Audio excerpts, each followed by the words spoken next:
Susie, I copy. Susie! Dusty Bun? Dusty Bun. Where have you been? I'm so sorry. I've been really busy. Trying to save the world from Russians and monsters. Of course you have.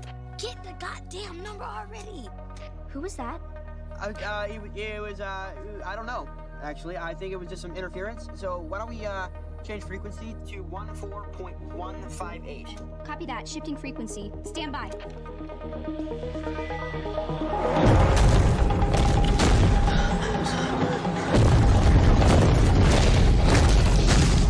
Dusty Bun, you copy? I copy, Susie Poo. It sounds much better now. Thanks. Susie. Okay, so listen. Do you know Planck's constant? Do you know the Earth orbits the sun?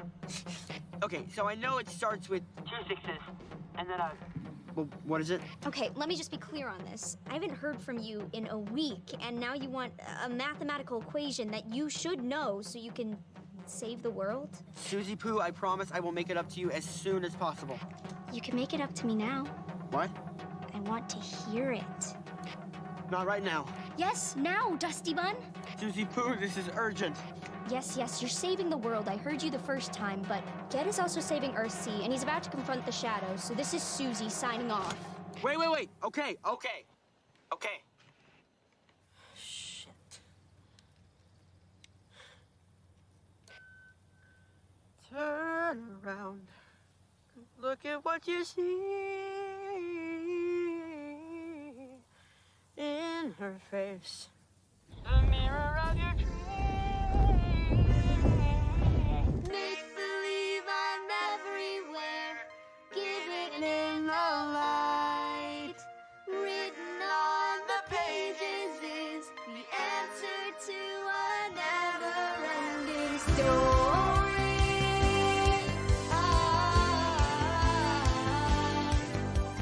Reach the stars. Fly a fantasy. Dream a dream. And what you see will be. Run against their sacred trail. I'm bold behind the clouds. And there upon a rainbow is The answer to a never-ending story.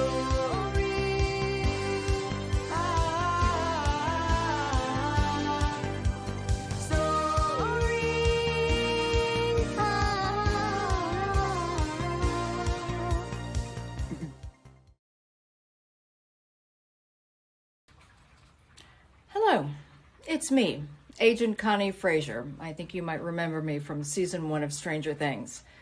You better remember me from season 1 of Stranger Things. I was looking through my file recently, and I see that I owe a congratulations to Paul, Sammy, Charlotte, and Jakes. I don't know why there's an S on the name Jake. So be it. Congratulations to you all for your first live podcast at SunnyCon. Congratulations. I'm sure it went very well.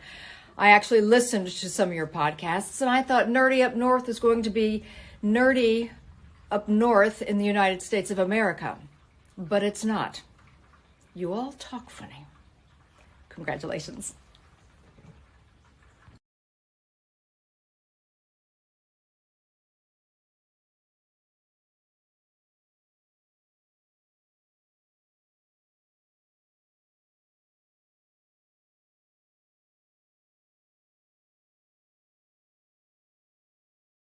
We're live. We're live. Hi, everyone, and welcome to the Nerdy Up North podcast. It's a nerdy podcast hosted by Northern Nerds. I am one of your hosts, Sam. And I'm the other host, Paul. And like I said, it's a special episode this week. Well, the special episode was Friday, but it's an even special episode today. It's an extra special.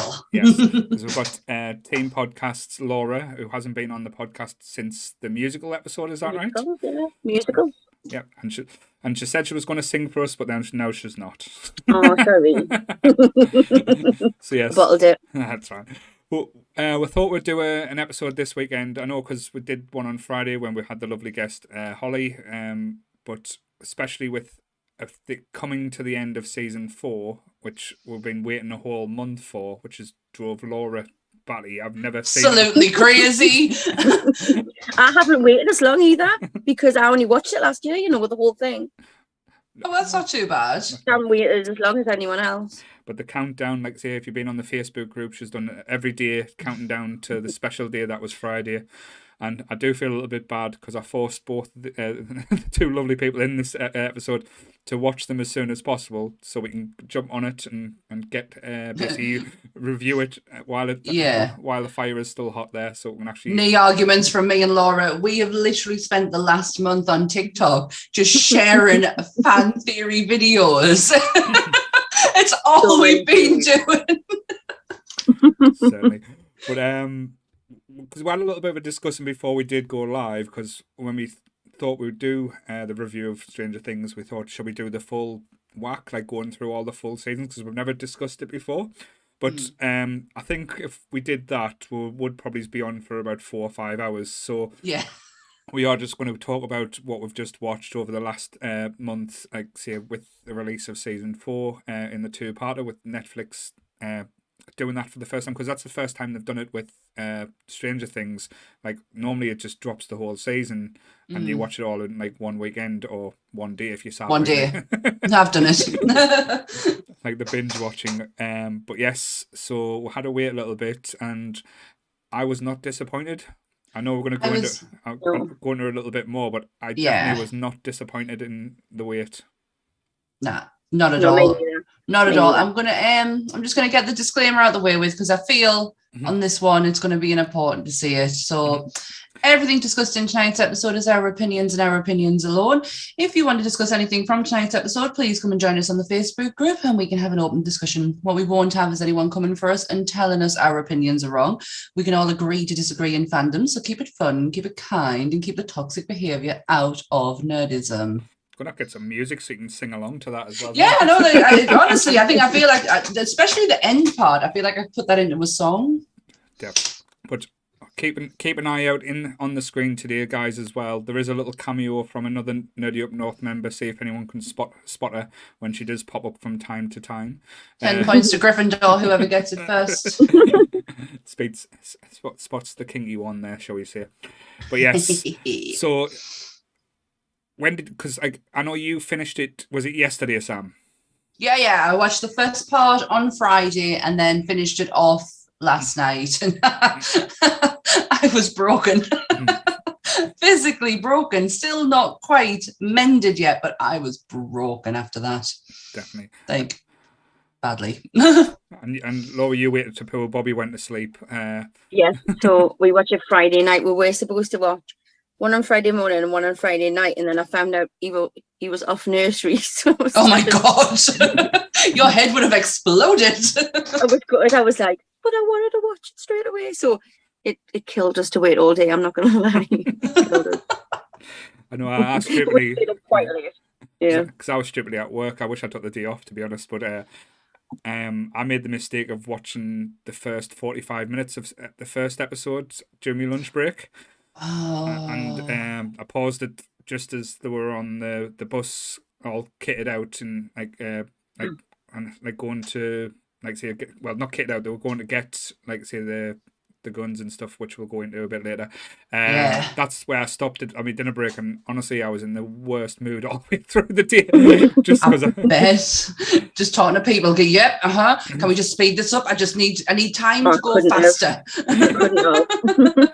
But then, as soon as I finished work, jumped straight on it, finished that episode. Then we had the episode with Holly. And Charlotte, and poor Charlotte, I've never seen anyone so starstruck. It was just lovely. It was so lovely. I just want to say, I know my husband doesn't watch these, but I want to say a special shout out to my husband, because my God, has that man tolerated so much this weekend. I had him on a schedule on Friday because of so I was like, right, I'm going to go and do 4 hours of work, and then we're going to go to your mum's, and we're going to come home, and then we're going to watch The Boys, and then we're going to watch the first part of Stranger Things, and then I'm going to go and do the podcast. And then tomorrow we're going to finish work at 3 o'clock. We're going to have a nap. We're going to order some food, and then we're going to watch the last part of Stranger Things. And you know what? We did it all. So my husband has tolerated a lot over the last 2 days with me. To be fair, since we started doing this podcast, I'm surprised my wife hasn't divorced us, bless her. But this is it. Like, what was it? Jake was like, "Oh, do you want to do some Twitch on Saturday?" And I'm like, "If I want divorce papers handed to me, then no, I'm gonna say no." Definitely. So let's get the start out of the way. How did you find it? How did you find the show then? Like, say this season, because I know I think I've talked about it in the past, like say, especially with you guys, probably not on the podcast. With Stranger Things, the seasons that came before, I loved season 1. Mm-hmm. Season 2 wasn't there, but after watching it again, I did appreciate it a little bit more, but it didn't live up to the hype of the first season. Yeah. But third season brought it back, gave the characters everything I needed, and I think they found a formula where they didn't have the gang all together all the time. They separated them and they create little, like, say, units and little partnerships, side quests, exactly. Partnerships as well that you love to see, and rounded out characters more. And I think it worked more, and like I said, it brought like the element of danger a little bit more back into it. Because I think season 2 was a bit because you weren't really that like the demi-dogs and stuff and Dart and stuff, but it had Bob. Yes, that's the thing. It had Bob, and this is the greatest part about Stranger Things is how they can bring these characters into it, and you instantly fall in love with them. Yeah, so they don't necessarily last. Yeah, but they've never wrote a bad new character. Like there's some shows you watch. Me and Anth were talking about this last night, where it's like, I just don't give a shit. Like, stop trying to force this person on us. And I never felt like that with this show ever. No, I think that's the key thing you mentioned there. None of it feels forced. No. Everything fit in quite natural, and you can see why people like win certain roles and how they play it out. And even some background characters kind of got like the time to shine and kind of grew a little bit more. But then they hit us with season 4, which to me far exceeded anything that I've seen with Stranger Things. Like, I was a fan, but I have become obsessed now because of season 4. Me too. Me too. I'm not that bothered about it. Oh no. She's only just done 1,000 TikToks over the last month or so leading up to this. If nobody knew, the owner of the TikTok of Nerdy Up North is Laura. Because I haven't got a fucking clue how that works. Me and Laura have so much. Oh no, you're doing so good. Me and Laura we just share videos all the time now. Yeah. With the series though, we love them. Like, leading up to it, like, we would be like, yes, and we've binged every single one of them. There's not been but once that's it, once it's done, then it's done. Like, I'm not bothered anymore, and I'll just wait until the next one comes out, whenever that'll be. Season 4 just changed something in us. Yeah, it's like the dynamics changed and the influences changed as well, because I know, like, season 1, I'll get it out the way now, guys, was heavily influenced by the Goonies. Like, it was. You can't not say it wasn't, because it was. Like Goonies, Stand By Me, E.T. references, Firestarter, like all them, like, say, big 80s references, and the beats and tropes, and even Aliens to a degree. It definitely, absolutely. We watched a video of the Duffer Brothers break down all of the references. So when it came to season 4, me and him couldn't help but go, oh my God, it's referencing that and it's referencing this, because you knew fine well they are massive nerds. The feeling of the 80s is just like so deep. Like, it's just like amazing, the feeling with the music and the visuals and everything about everything. Like, that's one thing I wanted to talk about as well, because a lot of TV shows has a good soundtrack or a good beat. I've not known a show that has killed it music wise and brought music to the forefront. Like, Kate Bush is now having a resurgence because of season 4 of Stranger Things. People like, we had a poll and like we're excited to talk about, like, just like what was Eddie going to be playing in the Upside Down. That was like, was anybody else, by the way, sat there the whole time just going, right, he's going to do them a song, he's going to do his song, he's going to do it. Every time, like, his guitar was referenced or something, and I was saying, and it's Run to the Hills, it's gonna be Run to the Hills, it's Iron Maiden. And when he broke that out, I lost my shit. He did have an Iron Maiden cassette, so I thought, because he screamed one of the best lines in the show was "This is music." yeah, because she said Madonna. Was it Madonna Bowie? I can't remember Duran them now. and stuff. Duran and that, and it's the way he picks it up and he's going, "This is music." And I was like, "Oh my god, it's going to be Iron Maiden." But when he broke that out, holy shit, did I lose it? But we'll not spoil that yet, because I think like we'll we need a whole section for that dude. But yeah, but wow, like, because I know as when we got the first half of the season, the beats were very like 80s horror, like because like all the other seasons has been like tiptoeing around it, but it was like coming of age type movies, like family orientated. But this was pure Nightmare on Elm Street, Hellraiser, Evil Dead, everything like even The Thing, like all these different references were so prominent and like out there. Like, I know Laura is terrified of horror movies and she doesn't really like them, so this must have been an interesting walk through. Yeah, me and Rob, that's why we didn't originally watch Stranger Things, because we were like, oh, is it scary? We're not going to touch it. And for years we just didn't go near it, and we just finally went, oh, should we give it a go? And then we've been obsessed with it ever since. But because we don't do horror, there's something about that I can kind of like tolerate, because it's not all of the time, I guess. And it's like, obviously, everything else, the characters are so likable and things. Maybe I just need to give horror another try. Movies. I think with horror movies, you either love or hate them. But with horror TV, especially with this, it's kind of like it builds. It works better. Like there was a trilogy of movies that came out last year. I've forgotten the name of them now. Fear Street, which was pure horror, but because it was 3 movies, you kind of it felt almost like a TV show at times, and the tropes and different feeling of the movies, it kind of it didn't feel like a quintessential horror movie. It felt almost like a different, and I think that's what Stranger Things kind of like built, shall we say, and give us like the platform and things. And I think shows now should be using this as a template, because 100%.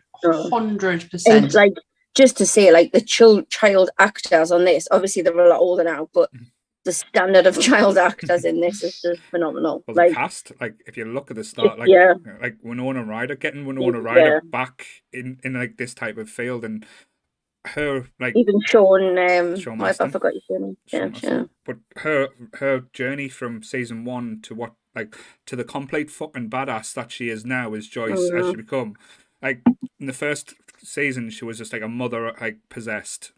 Her son, that's all. Like, I'm not a father. Sam's like, we've got cats, but Laura is a mother, so she probably related a lot heavily to what Joyce would have been going through and how she was just determined.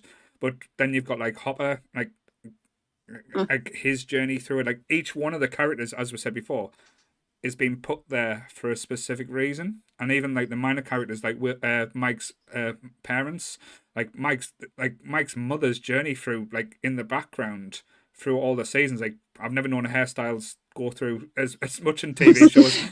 But it's the 80s, man. Such a good 80s hairstyle. That. Yeah. The last one on season 4, my mum had that for years. But definitely, before we start talking about the show, I want to ask: so, who was your favorite character in this season? Not the whole show, but in this season. Not the whole show. Oh wait, it's got to be Eddie Munson. Right.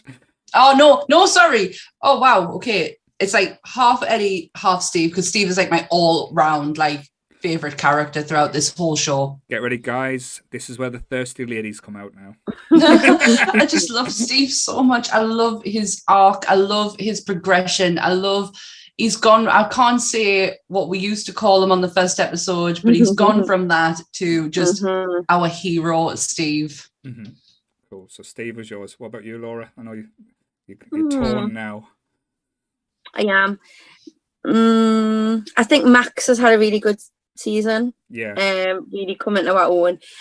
I wasn't that bothered about Argyle until I watched the last 2 episodes, and I love him. He's so funny, man. But probably Eddie as well, just for Eddie's little story, and I feel a bit sad for Eddie. I find it quite amusing because I don't know anyone who's got a bad word to say about Eddie except from my wife, who Wow, that shocks us. she's currently in Turkey at the moment, but like say she's been watching season 4 because on while she's there, and she said she didn't get the whole Eddie thing. She found him really irritating. I'm really shocked at that. Yeah. But probably my favorite character, like I say, was probably a mixture between like Max, because Max's journey was tremendous. But I think this season especially, I didn't expect to like him as much because I didn't really like him as much in the previous ones. But Lucas, I think Lucas really did have a journey in this season, and because he went from like a bland just friend who like argued with like Dustin and stuff. And Dustin's always going to be the cute and adorable one, but he hasn't really changed too much. But Lucas in this season, he really growed. And it was lovely. Oh, sorry, go on. And no, it's fine. And like say the last episode that we got, like him and Max, that connection and what he went through. Wow, like say I as a actor as well. Like, his performances were just completely out there, unbelievable. Absolutely. I think you said relatable in the sense of like he's obviously like part of the kind of nerdy geeky group, but he wants to be the cool guy. He wants to be hanging around with the cool guys. Yeah. But then he kind of realizes that maybe the cool guys aren't the best people. The nerds are the best people. It was such a it was such a transitional like thing for him to go through, because the other three, they know who they are and they're happy with that. But Lucas, even you can see it from season 1 right up until 4, he's never quite figured himself out. Like, where do I fit into all this? Like, who really am I? And then when he joined his family type stuff, do you, Lucas? Really a lot. Erica. Oh no, I mean, I just like the most badass sister ever. Like his parents at all. In the first season, you do see it, but you don't like see his parents as much, do you? As to like what kind of house he lived in, apart from Erica. Yeah, Erica, she's amazing, but he just didn't quite figure it out, and he was trying to dip his toe in different things to like, am I this person? Am I that person? So when he finally realizes that these people who he's attached himself to are dickheads, which I want to get into them, by the way, because that part of the show really hacked me off a little bit. But I'll get into it later. But no, his realization, like, I'm a nerd. Like that's who and he even like accepts Erica a lot more. Like the older he's getting, obviously she was just the annoying little sister, but now like he's sort of seeing the value in her and like where she sort of fits in his life as well. That little scene where they're sitting there and she's sassing him, like, because that's all she does is sass him. Yeah, sassing everyone. Because even from season 3, like, she believed that like there was superheroes and Russians taking over the world, but she could not believe her brother Lucas was like saving the world with them and being part of it. But then, but then when we get in season 1, they're sitting down on that field and they're tying the knives to the sticks, and it's just a little poignant moment. It's like it's brother and sister, and like just, but you could tell that he realizes that she gives a shit. She gives a shit about him. Yeah, she genuinely does care. The scene where he's holding Max at the end and he's screaming for Erica, completely improvised. Yeah, I was reading that today as well. Yeah, it was completely improvised by the actor who like who like, for all, yes, would he have shouted for Erica or would he have just shouted help? Yeah. Do you know what I mean? Like, where does your brain go in that moment? And he wanted his sister. Yeah. No, it's just so beautiful. But that's the thing I've looked into as well. So many little bits was improvised as well, like the Dustin and Eddie when Eddie said, "I love you." Love you. That wasn't meant to be a part of it. I'm not ready yet. You're not ready yet. Not ready for Eddie. Not ready for that yet. But like, as you said, the growth of all the characters. The only one that, again, I know it's probably just a little bit of a complaint for me. The one that hasn't grown is Mike. He hasn't changed. Like, his purpose is just being the love interest.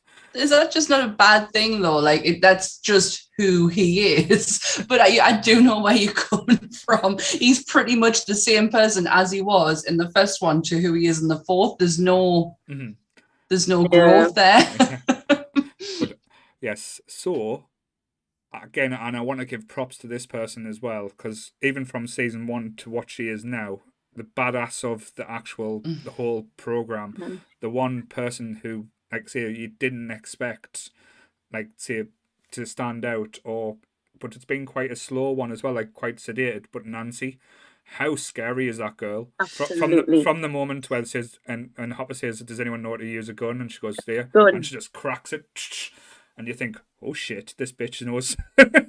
Yeah. Is that, when can we go into the references? Because I'm itching to talk about all the references in this. Go for it. Go for it whenever. So the Halloween reference. Mm-hmm. Where he gets thrown out of the window, and Ant turned around to us and went, "Who got thrown out of a window?" And I went, "Michael Myers." And he went, "And what happened to Michael Myers?" When he wasn't there. And then he wasn't there. It's that scene, but it's obviously that's the Halloween reference, but the outfits they were wearing. Mm-hmm.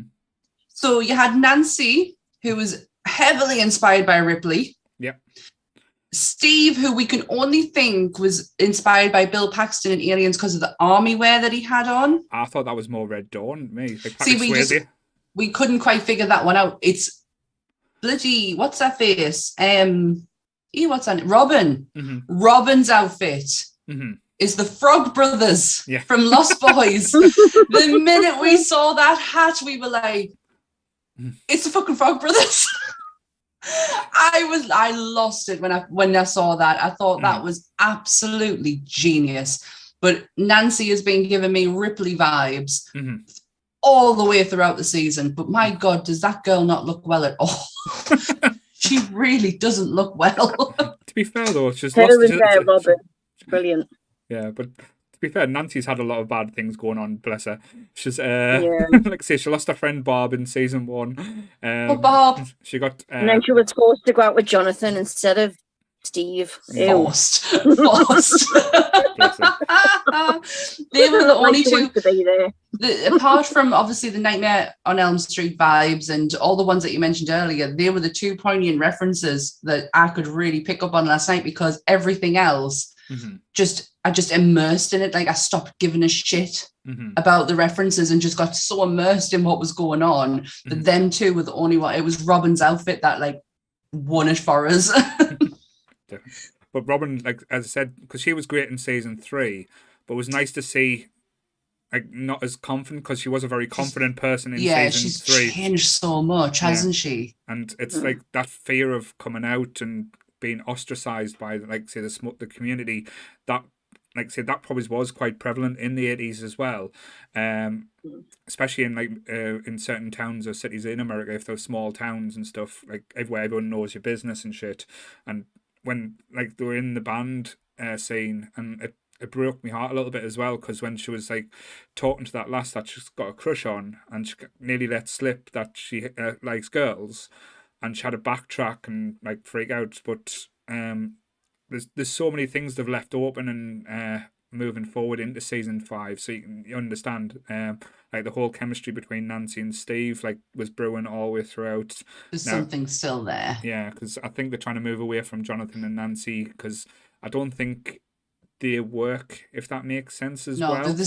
For all they're an actual real life couple, the chemistry on screen is not as electric as her and Steve. I think it'll be hard to get chemistry with Jonathan.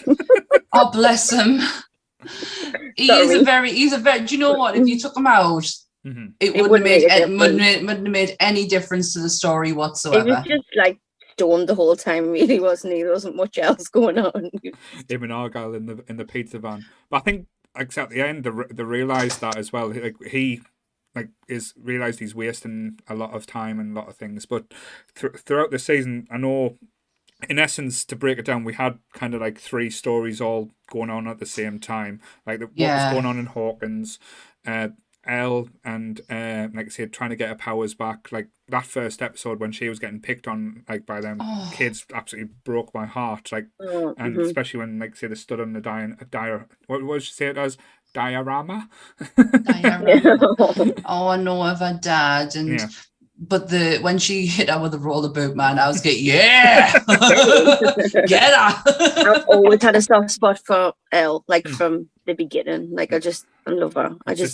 just such a vulnerable little character. Well, vulnerable, but also badass. Yeah, just But the obviously doors as underneath well. she's just pretty vulnerable. You could do a drinking game though with Elle on this series. How many times she cries? Yeah. Because she cries a lot. And I understand that she's a very emotional, like obviously whatever she can do is an emotional thing. But my God, that girl cries a lot. No, definitely. And then we've got the other story, like with Hopper and, like, say, the Great Escape in Russia. I'll be honest, I didn't think that would go on as long as through the season as it did. It went on so long, and you know what? By the end, I was a little bit like, holy fucking, yeah, let's just get on with it. Get yeah. out. But Hopper and Joyce. Yeah. It was lovely, and that outfit that they had on at the end with the Hulk Hogan t-shirt and the coat, you know that is going to be a thing at a Comic-Con convention at some point. It's actually Pop Vinyls. They've got the coat and the Hulk Hogan t-shirts on the Pop Vinyls as well. So cool. It did drag though. I love the fact that we had what's his name from Game of Thrones? Oh no, sorry, the other guy. He is just. Yeah. Murray's fantastic. He is an absolute standout. Ever since he came in this series, he's just amazing. Mm-hmm. But we had Jack and Agar, that's it. What's his famous line to Jonathan and Nancy? How did you enjoy the pull-out? How was the pull-out last night? Sorry, go on. No, but like as you said, Murray just had like the best lines and like say the best like. It must have been so much fun working with him the way he was going on. What was he like? My hands are like knives, or my feet like when he was talking about his karate and stuff. But just that moment in the last episode where you see him with a flamethrower going absolutely apeshit, and like how happy his face was to be like fighting this demigorgon with like say Murray going full like batshit crazy. The dynamic of him and Joyce is really good because Joyce, for the most part, is quite like straight laced and like she's not as, but he's just so wacky. Like she was just like, what on earth am I doing with this guy? Like what? She the trust she put in him though. Mm-hmm. Like she put her whole life in his hands, and I think he did the same with her as well. And that was probably the funnest part about the Russia bit was them two. I got to the point where I was like, you know what? I don't care if he doesn't get out of here. Mind, they're taking far too long. Mm-hmm. And to be honest, they could have really cut that down. Like that went on. That's it. They didn't really do anything to help the situation. Yeah, but even then, like the references, because I know when they said they were going to help Elle and them, so that they fight the demigorgons, and that was like if they hurt them, they hurt like say the Vector or like the like they were calling it the mist one, the part like the mist because they don't know they don't know, and we didn't at the time know what the upside down was about. Yeah, but that it's nice now we've got a bit of clarity regarding that, like say what happened. But at the end of season, like the first part, so we got the revelation about Vector, like where he come from, how he was in the upside down, and then that. Like I say, that was a pretty. There was elements I kind of guessed, but I did not guess that he was going to be the little kid from the house. That was the only thing I didn't quite see. Henry.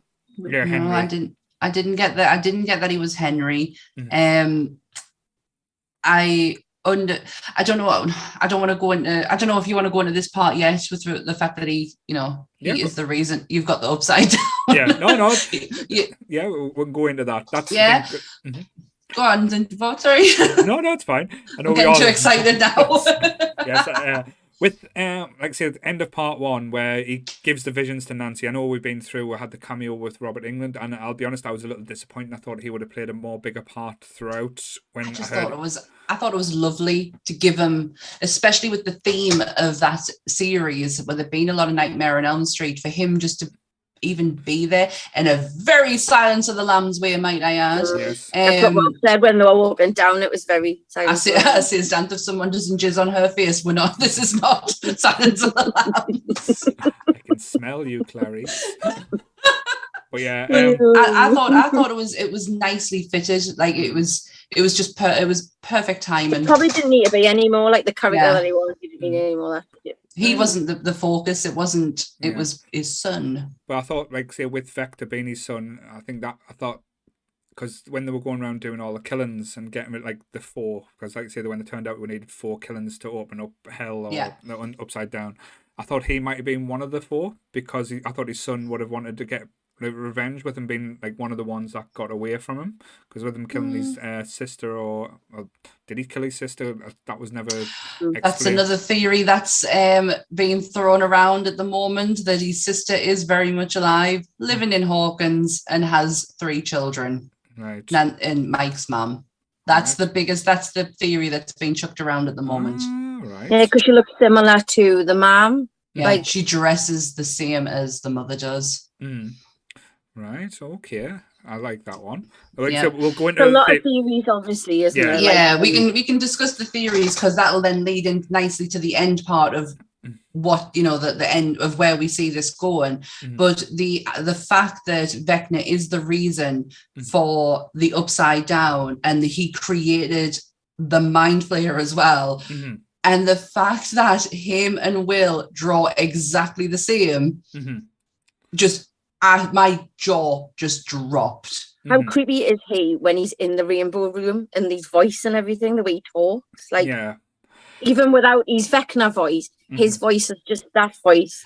And It's just that is creepy. It's all like of number him. one. Yeah, that is Oh, yeah. all him. That one actor. Because I didn't think that voice would have been him, you know, the Vecna voice. I thought, Only that's until gotta be someone else, and today, I watched noticed the on videos. TikTok. Yes. Yeah. Oh, God. You're using your bloody TikTok. I don't think I sent you that one. No, it came up. So you must have watched it, because it came up on my algorithm. The only thing as well, with the room, it was quite interesting to see, like, how Elle kind of developed, like, say, being standing out with the others and how she was picked on and stuff. The rainbow room was quite, but does that, because that's a bit of conflict and information with season 2, because wasn't it 6, a sister, that got out, so she wasn't referenced or anything? So how are they going to explain that if she's The still out? retconned it. I think they got rid of that part because it didn't work. So they kind of just they breezed over it. Right. That part was a very disappointing part of that series. And I think they've kind of retconned the whole thing and was like, we'll just ignore that. That didn't happen. Because it could be because I know, like, say, they do a lot of callbacks and stuff, but, like, now this is out there in season 2, and, like, Hawkins is opened up to the upside down. It might be a point to bring her back if there are other people to try and fight, because I don't think, like, say, when the final season, that Elle is going to be able to fight this by herself, and she is going to need, like, others, shall we say. But I was sad that, like, say, with the theory about Eddie being one of the, what they're saying, he was supposed to be going to be number 10 or something, that everyone was saying. No, but the new theory now is, because people have been reading about the character from D&D, the Vecna character, and he has a right-hand man who betrays him in the end, and that's his downfall. Because Eddie, there's no reference to Eddie leaving the upside down. They believe that Eddie is very much alive, becoming Vecna's right-hand man and doing the ultimate betrayal at the end. That's another one that's come out today. Yeah, I think he very much died. Yeah, I think after the send off he got, I don't think they'll dare bring him back like that way. But my theory, and this is again big spoilers here. We should have done a spoiler warning earlier. Sorry, guys. Oh, if you did not know at the beginning of this, then more fool you. My theory is, and I've been shouting this since, since the 3rd season as well. I think Will is going to be the big bad, because this is why. So here is out. Try and go with the journey here. We're strapped in. Let's go. So on season 1, when Will is abducted, we don't see what takes him. It's hinted that's a Demogorgon, but we never we don't see Demogorgons till later on. So my theory is Will gets abducted into the upside down, meets Vectra, and because Will all the way throughout all the seasons is just wanted to play D&G with his friends and wanted to do that all of for the rest of his life, and that's all he wants to do.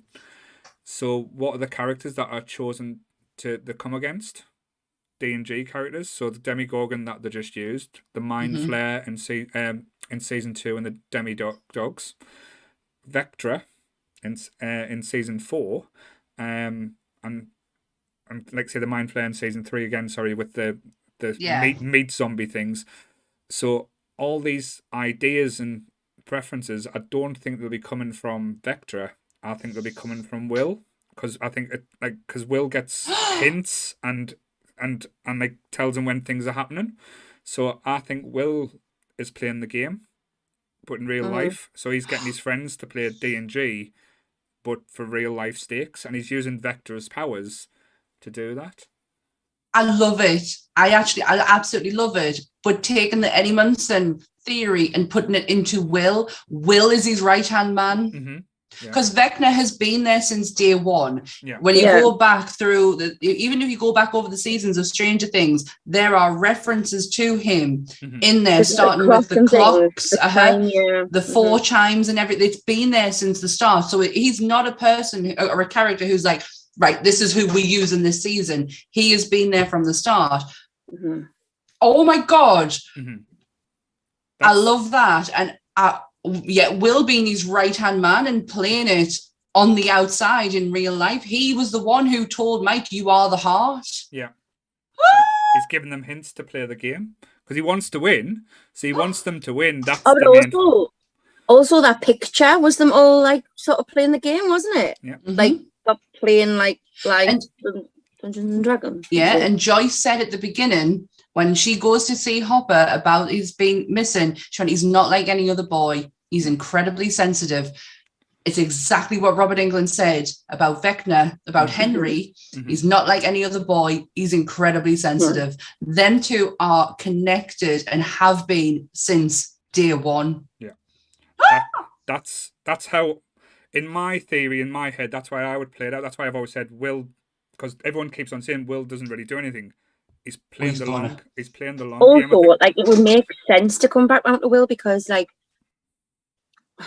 to have another season after that season has to be something like that. Because, like, how can you go on to, like, you know what I mean? Like, that season was so big, it needs to be something bigger. Because there's not many twists they can do that would make sense, if that makes sense. Because they can do twists like pull about the arses and say, "Oh, this is going to be," and we'll believe it.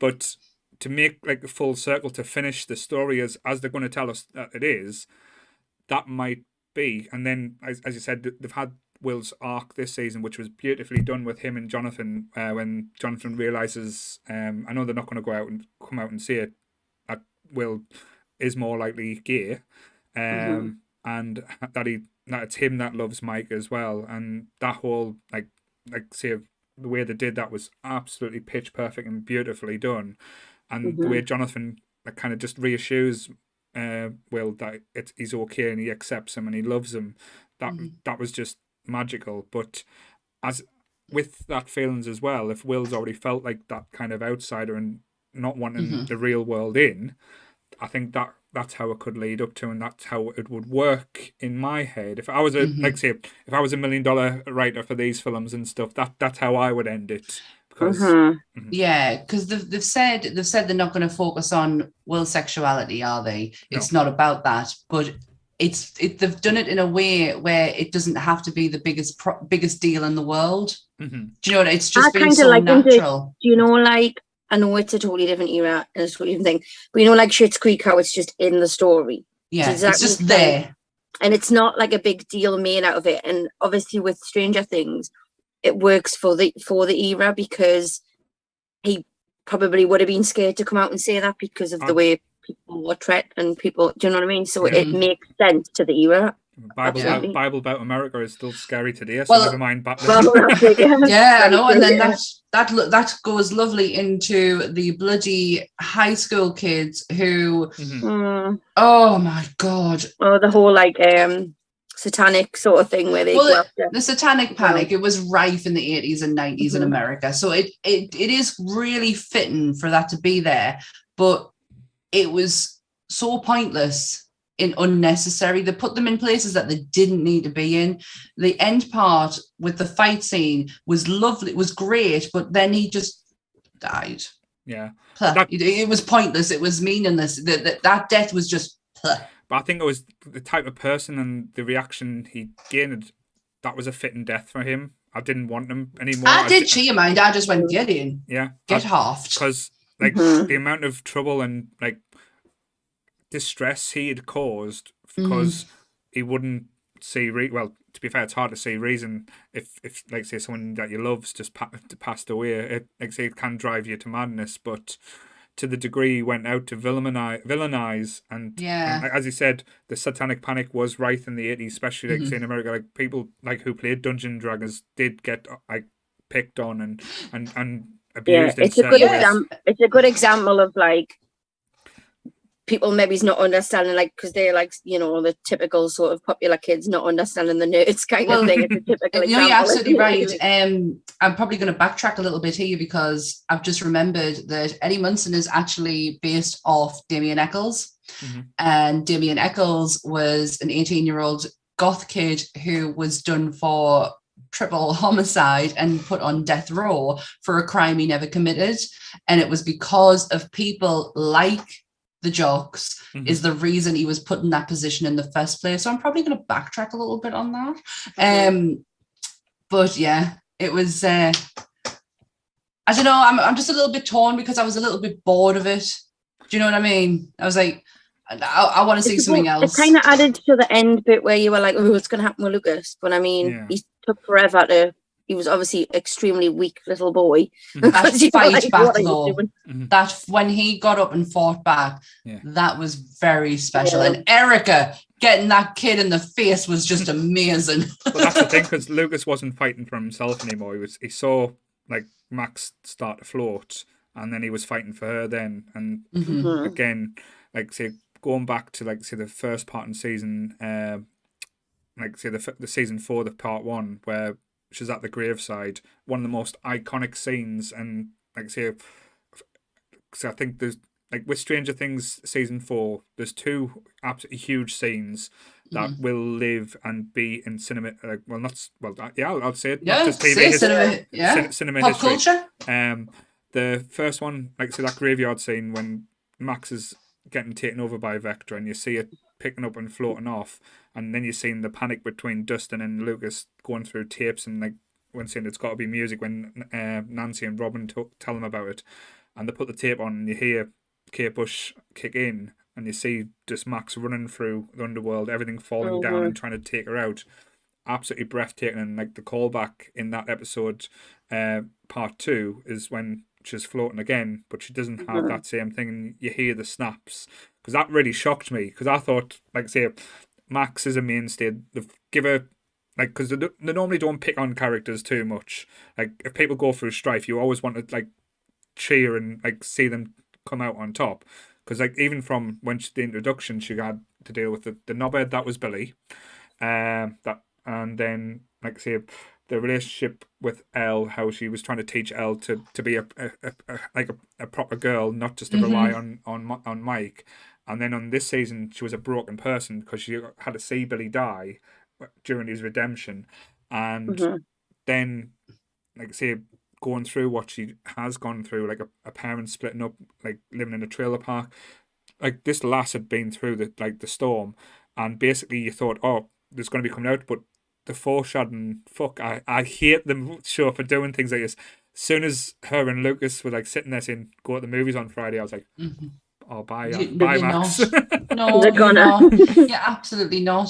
I didn't realize until I watched a callback to like a montage, of Elle and Max's relationship. And you just don't realize what Max gave to Elle. Yeah, because she didn't have like a girl, like a friend like that at all. She made her feel normal.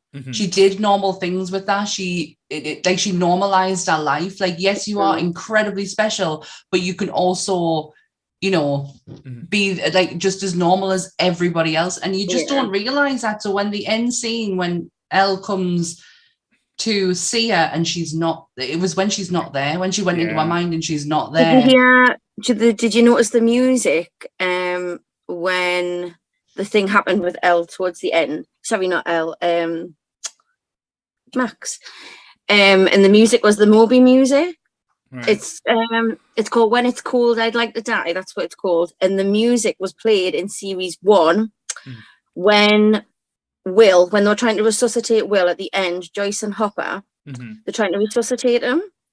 He's upside down, and it was played when it shows you the flashback of Hopper losing his daughter. Right. It's the same music. So I read that somewhere today, and I actually watched a little bit clip of that episode just to double check. But yes, the same piece of music, which was really unusual because it's like out of the 90s, that piece of music, but it still kind of fits. But it's a Moby piece of music. It's It was played in the first season as well, but it's like really poignant. So when she's starting to go, that music starts playing. And then we had the Tony Stark moment. I don't want to go. I'm not ready. Like the whole Tony Stark and Spider-Man. Spider-Man. Oh my God, I know. But yeah, when she's not there and it's an empty vessel. So do you think that that's him taking her memory? I think the main point of season 5 is getting her back there. Yeah. And because she's gonna, the only way the Upside Down's gonna close is Max fully coming back. Yeah, Max isn't gone. I think, like, no. if there were, it just seems like a bit of an odd choice to have her still been there at the end in the hospital. Yeah, and then just kill her on the she's the key. She's technically the key master, because the only reason it opened for her is because she died for a minute. Yeah. So it gives it a chance for it to open, but because she was like use her as like a puppet kind of thing, like they did with Billy. Could be. I know. The scene though between Max and Billy when she's in the mind thing and he's in her head, that was filmed when he was in Australia. He couldn't get over it. That's how good of a scene that was, is to know that they're not actually talking to each other. Wow. It is absolutely brilliant. He was in Australia and he couldn't get over because of COVID, so they had to do it in her in a green screen and him in another, and they mushed them together. And if we're talking about that scene as well, we can talk about it now with the background music kicking in when they actually revealed the choice of song, that the most metal concert ever to play. Like if you're in hell and you've got yourself, like I say, amp, you've got yourself an electric guitar and you can play it, master of fucking puppets. Like, well, it fits because he is technically pulling the strings. And I'm glad that he got that moment. And you know how everyone was like, that's what's going to happen. That's when he's like, something's going to happen to Eddie. I'm glad it didn't happen to him. I'm glad it didn't happen to him then. I'm glad he got that moment. Let's talk about Eddie now. Let's do a whole section on Eddie, because I feel like he needs a whole section dedicated to himself, because what a character to come out of nowhere. I generally think the Duffer Brothers will be very upset with themselves that they actually killed him off and haven't kept him on, because I don't think they realize what kind of reaction they would have going to get from people from him. True, but I think because if we brought him in season 1, he wouldn't have died season 1. But with it being season... just leaving him until the end now. Yeah, but with season 4... I think he went in a really good way, though. Yeah. And I know that sounds really sick and awful. No. But I think it was a good way. My sister's kind of poisoned my mind with his death, so we'll get to that in a minute. Yeah, but as I was trying to say, with Eddie in his moment type thing, I think it was the perfect time for him to go in this season, because it didn't make sense to kill off Steve. It didn't make sense to kill off Robin. Like, say, the people that people were saying, it didn't make sense. Where Eddie was brought in and, like, say, blew us all away. As soon as you seen him like in that school cafeteria and how he's like was going on, you were like, yes, you could see people following. He had a very Charlie Manson type of vibe to him, shall we say? And then when you saw him playing D&G, and you could not help but fall in love. And as soon as he met Erica and he like tried to give Erica some sass, and Erica just blew him away, and he accepted. You knew he was a bit of a like not. I know it sounds weird. Had something about him that he would just say, all right, this girl's like say not just like say a phony. She's one she's of on us. our level. She's on our level. That's yeah. He started off as well, really like. Look at me, and he was doing like weird like gestures and all that kind of thing. But then obviously towards the end, that was when he's like sensitive. Oh no! Just really loving kind of side came out. You got that before that on that. As soon as him and Christy. Yeah, that was magic. So absolutely just fantastically. they shot Chrissy's death scene before they did that scene. Right. And the Duffer brothers were furious with themselves because the chemistry between them two was electric, that they wanted to explore it more. Mm-hmm. They were so angry.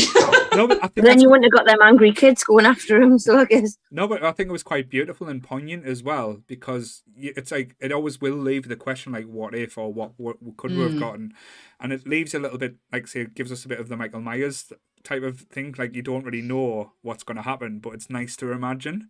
And that element, that's the element thing. But she was a lovely little character as well, like a little like thing that you kind of didn't get much from, but like you got a lot from what she was putting out. You can tell she was incredibly like distressed, and her home life wasn't probably the best, but she saw a little bit of normality, and she's probably been put on this pedestal by everyone else, but Eddie didn't treat her that way. Eddie treated her like a normal person, you could see, and he, as I said, he definitely had a Manson type of vibe, because I would have followed him, like, say, anywhere. Like, you could say, I would have been, like, I know I've started a cult, but I would have been part of the Eddie Munson cult.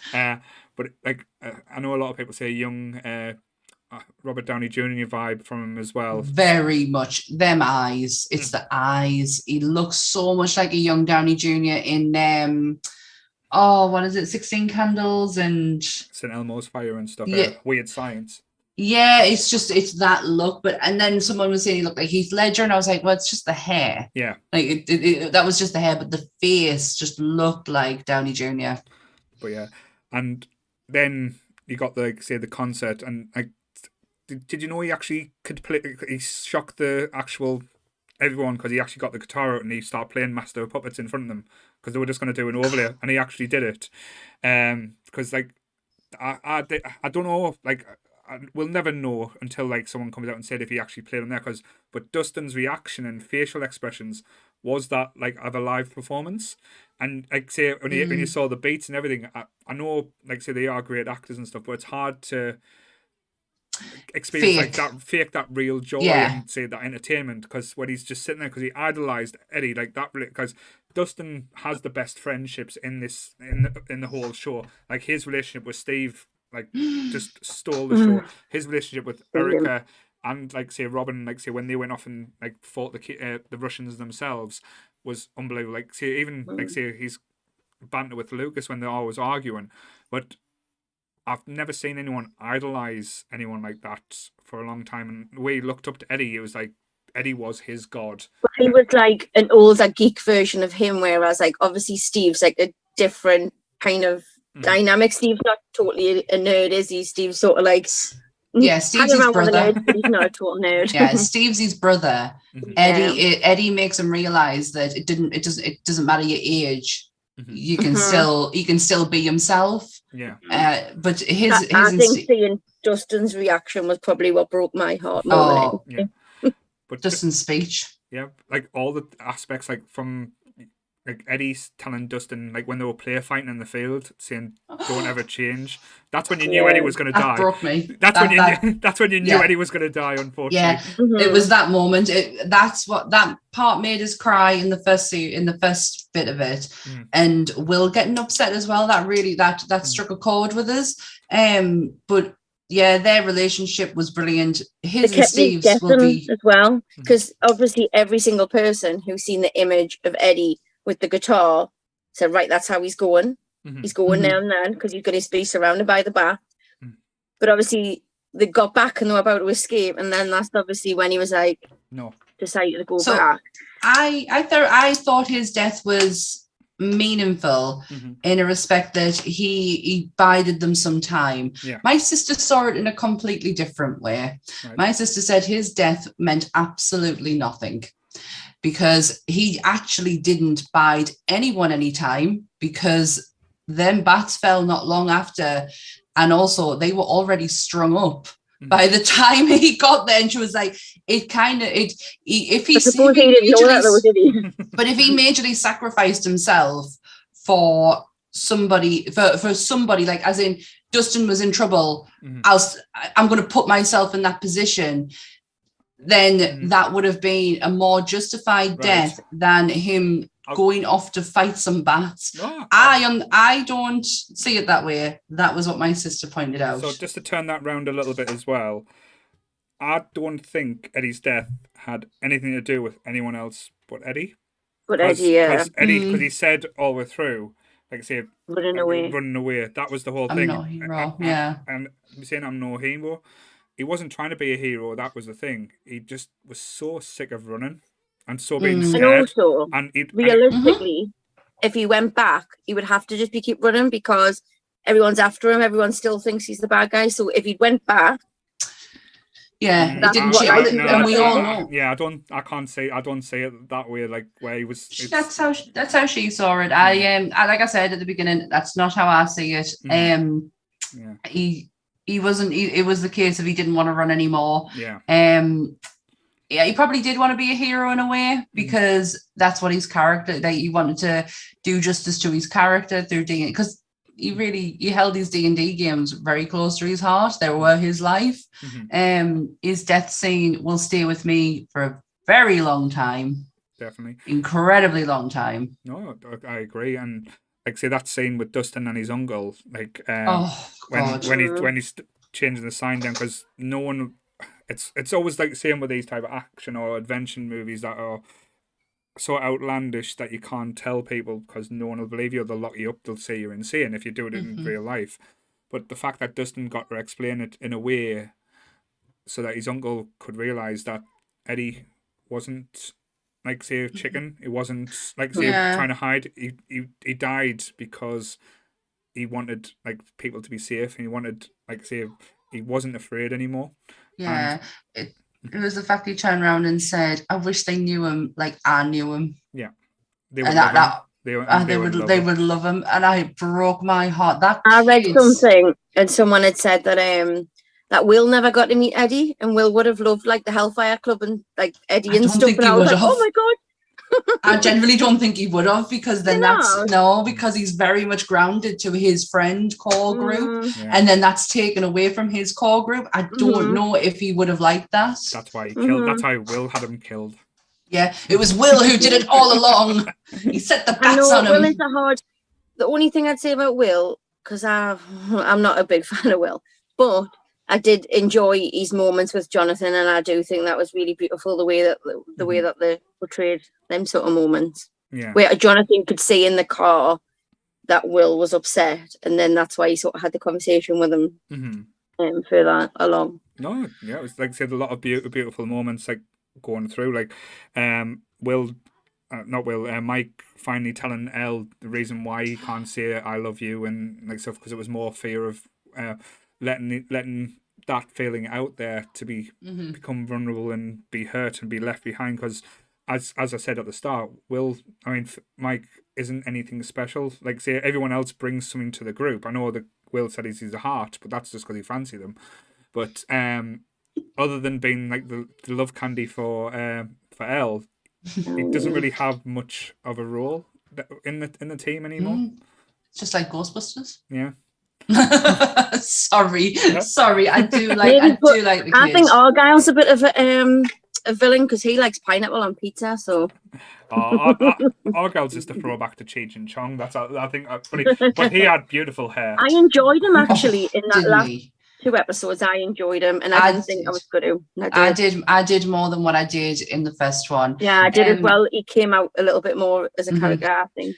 I really enjoyed Elle's transition from no powers to finding out how actually strong she is. And because Elle's always been governed by anger. Her powers come from being angry, always have done from the very start right up until this series. She has only ever done something out of anger, and she showed that when she went for Angela, because that's her go-to, is that's how her powers work.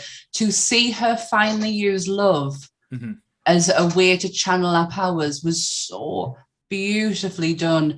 And when she came out and lifted that tank up and just seamlessly put it down, for anyone like not really paying attention would be like, well, okay, but that meant so much, because she was for the first time in control. No, I think Elle's journey has been a slow one because they didn't. I think they probably did. They tried to give her more when they had to go off and meet her sister and her mother and type thing, and it didn't quite work. So they had to rein her back in. So I think they've been looking for ways to try and expand on Elle and like move her forward. I wasn't a big fan of shaving her head again as well. I didn't see like why that was such a prevalent part of it. It helps that channel. It's the same with the water tank. It's less there, less to fuss with, less to surround her head. It's to make her head more clearer. Right. Because it did it with them all. I don't know. But poor bit Millie Bobby Brown did shave her hair off on the first series for that. But she didn't on this one. Didn't on this one. They would have had to pay some big bucks to do that this time. Yeah. Like say she's getting some work now. Like say she's playing the young Sherlock. Eleanor Holmes. Yeah, she's got the second film she's doing, so she'll definitely not want that off. No, she's fantastic. She really is. Like. It's just how she emotes, like with her eyes more than anything else. Because, like I say, she tells more stories than her eyes than most actors and actresses can, like I say, with saying a full sentence or a full word. But it's like, see, I know there's probably a lot of things like that's been left open from this. That's going to be probably hopefully tied up in season 5, like the whole relationship arc with Nancy, Steve, and like Jonathan. I do think we're going to see a lot more deaths because. I think the Duffel brothers have realised now when they hinted at like there was going to be deaths and leading up to this one, the kind of internet broke. So I think they'll probably lead on there. So we'll probably see a few of the protagonists go. I can't see Hopper making it out of season 5. I think his story's been told now. But I did see something on the internet the other day for him, which I thought was absolutely beautiful. His wristband, the blue wristband. Yeah, was it his little girl's hairband? So when you watch back in the first season, she's got a blue hairband, and when she finds out that she's not well, he's got the blue wristband for her, and he's wore it in every season. Does Elle now wear that? Sorry? Does Elle now wear that? I don't know. Elle wears a blue band around her hand. I'm not sure if it's that. Possibly, because I don't think he had it when he was in Russia, so. That might have been, but I thought that was quite. He might have took it off when he put his uniform on. Me and Ants just said that the only reason they kept him in Russia so long was to explain his weight loss. Bless him. He did. Oh, he's phenomenal though, isn't he? Like his character is just badass, badass. Yes. So again, with a lot of different elements that went in, I know, with. As you said, the callbacks to Halloween and stuff was good ones. But anyone catch the ones in Russia? The sword was supposed to be the sword from Conan the Barbarian. Where did that come from? We were like, fuck's that sword come from? Don't know. Like say it was a Russian. It just army. appeared. So Russian army, they've probably got loads of different types of weapons, but it was supposed to be the sword used in Conan the Barbarian. Ah, right. I was just more confused as to how a sword got there. I was like, that wasn't there before. It's like the when she seen the flashback of Bob, I was like, oh no, yeah. Joyce can't deal with this again. Come on. To be fair though, let's talk about a few of the characters we've lost throughout. Like as you said, the Sean Astin character Bob was a big one. They do amazingly well at getting characters that you do get invested in. They go right, we're going to take them away. In the first season, Barb's was a great character. Like say the way she left and was killed was so devastating as well. Is it Alexei? What was he called? Alexei as well, the Russian scientist who just loves Slurpees. He was so funny. He was brilliant. And like how gormless he looked as well. And like his like playing, and then we've got this time we've got two. We've got Chrissy and like I say Eddie in this season. But I wasn't too fussed about the little like the paper geek. His death didn't really bother us too much. And I didn't really care. Yeah, but it'd be interesting if they explained why they chose them people as well. I know they said it was through trauma and stuff, but do they have any connections to Will or to Vectra as well? I know because there was a theory about the therapist, wasn't there, as well? Who she had a clock necklace, a brooch or something. I think it was a necklace. There was a theory of that as well, so I don't know. Is it not guilt as well that's the trapped in? Because didn't Max finally admit that she did not feel bad when he died? Like she wished for him to die. She actually wished for it, and then she didn't actually feel that bad when he actually did die, and it is a guilt thing, because it was guilt with her, guilt with the paper boy because he didn't. Did he run someone over or something? Or he didn't. It was like in an accident. He didn't do something. Yeah. Oh, see, that's how little. Chrissy is guilt over the fact of, because she clearly is. She sounds like she comes from a pageant family. Yeah. They kept referencing to the fact that they had to keep taking out her cheerleading suit. Yeah. And I think it's about the weight guilt and stuff. And, and I think it's guilt over the fact of how she probably looks at herself. Mm-hmm. But so I know I've given my theory on what I think probably will go off thing. Do you have any other theories? No, because we talked about this on the bus and I totally concurred. I did say that Will, there's something more to Will than just this incredibly shy kid who loves D&D. So I did think there was something more. The way you've explained it really fits into how we were thinking. It just the similarities between the two, the characteristics of them, the personality, the fact that when you saw him with the mind flayer, the drawing, and then you saw him actually creating it, was no different than Will's pictures, right down to the charcoal they used. Yeah, definitely. So yeah, I love that idea. Yeah. What about you, Laura? I don't really have any theories because Laura's just here for the ride. I see them all on TikTok, so I can't even claim that they're my own if I see them. So I don't really have any theories. No, it would be cool to do something different with Will, I think, because Will was obviously the main thing in sort of definitely season 1, and I do think it would just make sense for it to come back around because I don't know what else they could do with season 5 kind of thing. I think it's going to be like, say, Hell on Earth type thing. It would be like, say, for like that apocalypse kicking on. Like, the government's going to be kicking off shit and trying to close it down. What was the guy? Was it Paul Reisner? Paul Reisner's character. He's going to play a big part in it, I think, because he went from as I said. You actually cheered for him. I know in other episodes you just think, oh, he's a bit smarmy. I totally forgot about him, to be fair. Mm-hmm. But in the way he tried Elle and stuff like that, he become a bit of a hero and stuff. Michael was it Michael Madsen? Maldine, I think. But I got rung off my sister because she was like, "Oh God, Paul Reiser's getting himself around," and I was like, "Why he's in Stranger Things? He's in The Boys." I was getting, "No, he's not." Yeah, he was. He's in the. Yeah, I know that now. She was getting, "Look it up." He's very unrecognizable in The Boys. To be fair, very unrecognizable. But it took a lot for me when we were watching it to go, "God, that's him from Mad About You." Yeah, it's a hard one to actually see. No. Another big 80s actor, bless him. But I think he's going to play a big part in the next season. I do think we are going to see a lot of casualties as well. My theories is, as I said, I think Max will make it because I think we'll lose. I think Steve's not going to make it out alive. He's going to sacrifice himself to save. Oh, you definitely want Steve to die. I'm had enough. Steve's going to die sacrificing himself for Nancy. Jonathan's going to die trying to protect Will, even though Will goes dark side, and full Vader on us. I think Mike will make it with Elle, but I think Hopper won't. I do think Joyce will make it through, but I think there'll be more deaths. I think Mike's parents aren't going to make it. I think they've hinted at, that they are going to play a big role, and I'm sorry to say, I do think Murray's going to die as well. Yeah, I think there's going to be some casualties. Sarah's just said, now Max is gone. I can't see Max being...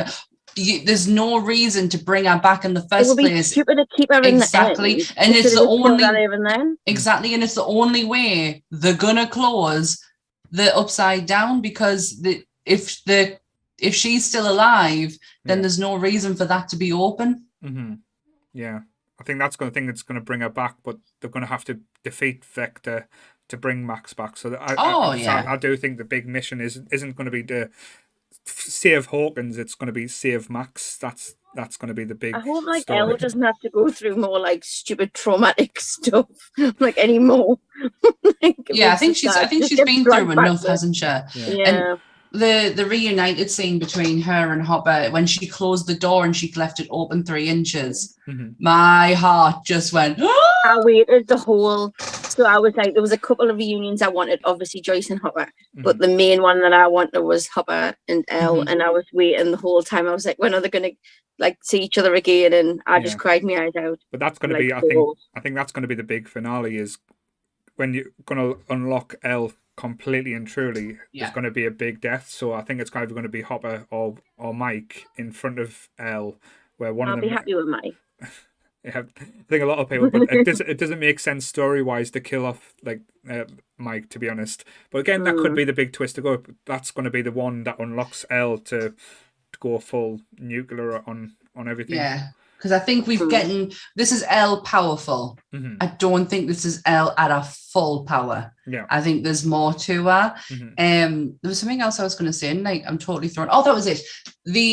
Goodwill's just brought it up. The cinematography in this series, not just this one, but all of them, but especially that closing scene when they're on the field and then flowers. We were just talking about how I am very sensory when it comes to colors. My eyes could not take off the colors of them flowers, and then for them to die.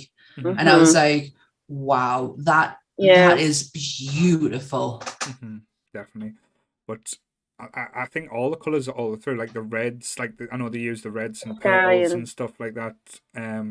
Very, very like just it's well so shot. like iconic as well that Stranger Things. Like if you've seen that image of the sky, that's just so iconic to Stranger Things as well, isn't it? Definitely. I am going to be sad when this ends now, because like I say, it's taken 4 seasons for it to hit its peak. I know a lot of people have been saying that they found the last 2 episodes a bit anticlimactic. It was a big build, but I think it needed to, because you didn't need a big fight or anything. Like I said, the fight between Vector and Elle in the high school gym was pretty cool. Sorry, what were you going to say, Sam? No, I was just gonna match what you said with the people saying it was. I've read a few things, people saying it was anticlimactic, but for me, it wasn't just. I love build up to things. I love hype.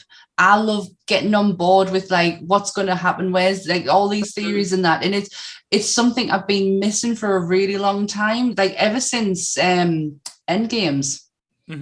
Don't know what it was about Endgames, but it was just it was an end of looking forward to stuff, because Game of Thrones had ended.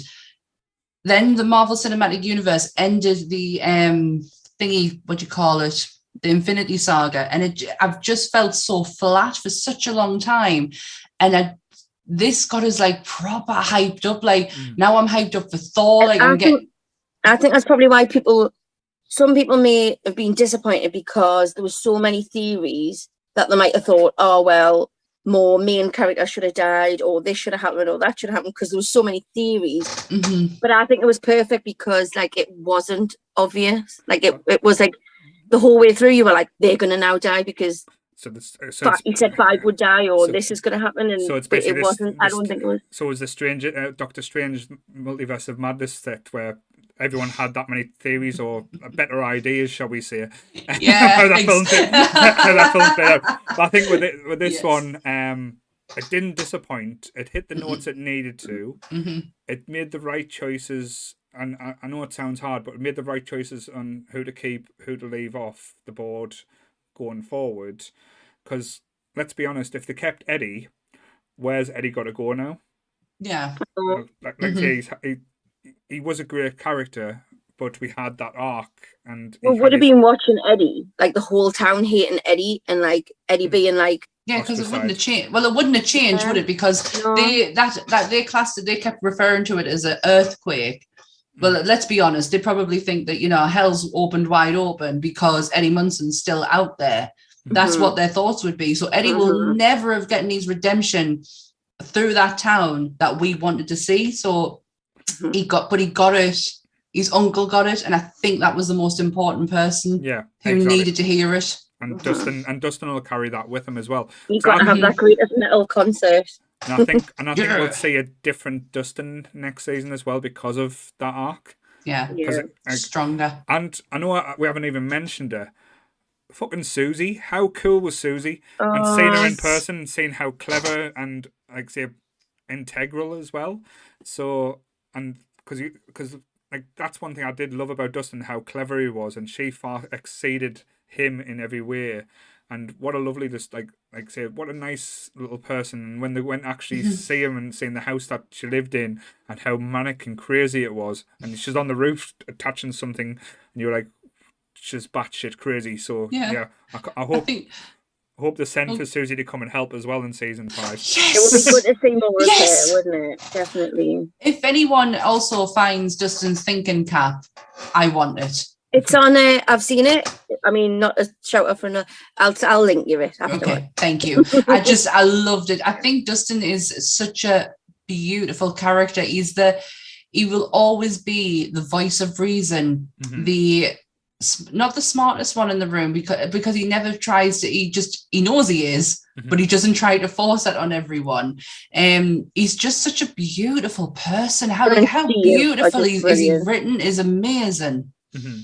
Definitely, and he's, as you said, the voice of reason, because that's what they played him out in the first season. Because when him and when Mike and Lucas were being dicks, he was the one like saying, "No, this is the rules. Stick with the rules." And I love that they used like the codes that we grew up with as kids, but they reinforce it so much, and it was like say, and I think Dustin is one of them kids that anyone could befriend, and it does happen for the sort. Like Steve falls in love with him. Robin does, like say, during the season as well, because Robin's like, "Oh, why is these annoying little kids keep coming to the ice cream bar?" And then when she hangs about with him a bit more, it's like great. And as he said, like Lucas's little sister Erica, like say, like you can tell she adores Dustin as well. Otherwise, she would have told him to get lost when they asked him to play D&G. Absolutely. And what was the name during the D&G as well? Because it was absolutely amazing. I'm trying to think of it now. Anyone in the chat? Who, sorry? Erica's D&G character. It was to do with My Little Pony, wasn't it? To do with My Little Pony. Can't remember. That's mint. Erica's now my favorite character. It wasn't it something like someone's going to comment it. Goodwill's in there, and he knows his stuff. I'm sure it was. Like, Princess Applejack? Princess yeah, Applejack. I'm sure that's Thank you, Sarah. But yes. I'm sure it is. I might be completely wrong by the way, because I've not watched my God, I'm going to change my username to that now. No, Princess Applejack. But yeah. Like I might be wrong. No, it's definitely Princess Applejack there. Sarah's repeated it twice. It's definitely Princess Applejack. But I want nothing but the best for Dustin. I really want nothing for the best for that kid. But the scene with him and Steve, where they're in the car, and he goes, "If you keep talking so much, I'll knock your teeth back out." And he just goes, "Too far, man." He's like, you know what I too love? far. You know when they go into the house and he says, and Steve goes, "Maybe he's a clockmaker," and Dustin goes, "You've cracked the case, Steve." And he's like, "What we all have." It's like, do we all have torches? And Dustin's like, "Do I have to think for everything for you? It's in the bag." Like, I love it so much. I just love them. So I would love nothing more than just to watch 20 hours of them two. But I think the first good bit was on the railway line, wasn't it? And he was asking him what he wore in his hair, and he was telling him about the Farrah Fawcett spray. Yes. Oh yes. And then he goes to the prom, and he's like trying to pick up the girls, bless him. But then Nancy saves him as well. That was a beautiful little moment. It shows like these people actually do care about each other as well. I think it's nice watching real life interviews with them all, and you can see they're like friends in real life and things like that, because you can tell that chemistry like on the screen. Like, have you seen Lucas Reed like recently? Out of his Stranger Things haircut, just his normal himself, he looks like Michael B. Jordan so much. Oh, look at her. Yeah, she got a Walkman on and everything. She has indeed. She's listening to Kate Bush. Like say, Laura made us get us it when she told us she bought. Oh yeah, I got her as well. Actually, I've only got her so far. I've got Dustin. I feel like I might have to join in on this. I'm not. I do like a Funko, but I'm not like. Oh, has he got his thing? He's got his thing. And a Hellfire little T-shirt in the. Oh, when did you get that? Yesterday when I had an adventure into Newcastle. Oh, very nice. Yes, I just decided I would dodge through. Sorry if anyone's listening. I've just shown a few Funkos I've just picked up. The Out of the Demogorgon box. cool. It's the exception to the rule. Goodwill Funko's fine out the box. Is the Demogorgon the one that came smashed? Yeah, I In the ordered it off on eBay, and like I say, I didn't. Normally, if I keep them in the box, I probably will end up selling them. So, the ones I've taken out is the ones I'll probably keep forever now. So, Demogorgon Some came. little fairy lights and an alphabet. Yes, that'll be the next thing. Like I said, I've got to change my displays now, so getting a little bit messy. Good luck with that. So that's it. That's the next thing. Sarah's shouting, "Where's the box?" I know Sarah's collection is amazing. Well, as you can see, we've got a lot in the box. You can see them behind me, but I like them out of the box as well. Some of them. It's the exception to the rule. It really is, because they are ones to be on display properly. Definitely. But not on card. It'd be interesting. I said I don't know if anyone in the chat's got any favourite points as well. If they want to like shout out while we're talking.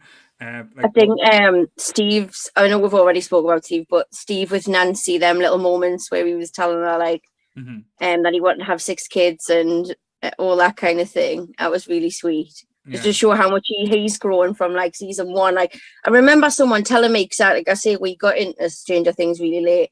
I remember someone saying to me, Steve is my favourite character. And I remember thinking, Steve, like, no way, when I first started watching it. Yeah. And like quite quickly, I was like, oh yeah, he changes a lot because he's like not great. He went from, let's be honest, Rapey Steve to Steve. Yeah. You said it. I wouldn't say it. We called him that from season 1. And then it came to, it's just Steve. And then it was Steve, and that's how every time he came on the telly, being able to get Steve. We absolutely love him, but he does have one of the best progressional story arcs throughout this. He goes from being the way he's so happy at the end when Robin's talking to that girl that she likes, and he's smile on his face. He's just so buzzing. He's so proud dad. Like he is the dad of the group, and he had like such a proud dad moment. How much did that girl who Robin was talking to look like Molly Ringwald though? Yes, I got huge Molly Ringwald vibes. But, massively. But I want to give Steve a bit of credit as well, because in like the season when Robin tells him, because when he's kind of like hinting that he likes her, and she's like, "Yeah, you're barking up the wrong tree," and because you thought, "Oh, how's he going to react to this?" and he doesn't even miss a beat, and he's just talking about it like she just give him like to her. She told him the biggest news and her most deepest secret, and he just accepted and was like, "Yeah, move on." Like say, let's talk about this. Like say, the girl you like is looks like a Muppet. So, and it was just like say, it's such a nice little poignant little thing. How much like does you like she look like a mom, like more and more? She looks like her dad, is like so much like her dad. But it's just so, like every time I see her on something, I'm like, oh my god, she looks exactly like her. She's exactly like the character as well. When you see her interviewed on something, she's just Robin through and through. I think with Robin, her arc went from being tough because she's got a secret, hasn't she? She's she doesn't want anyone to know about it. It then creates vulnerability. She doesn't want that. When that secret finally out, she's then allowed to be herself, and then you get this goofy, silly, very clumsy person that is Robin, who I completely fell more in love with in this season than I did when we first introduced her. And I loved her when she was first introduced, but and can I just say one of the best scenes ever when her and Steve are talking about boobs in the car. Yes, absolutely class, just brilliant. I was like, yes, I'm all for this.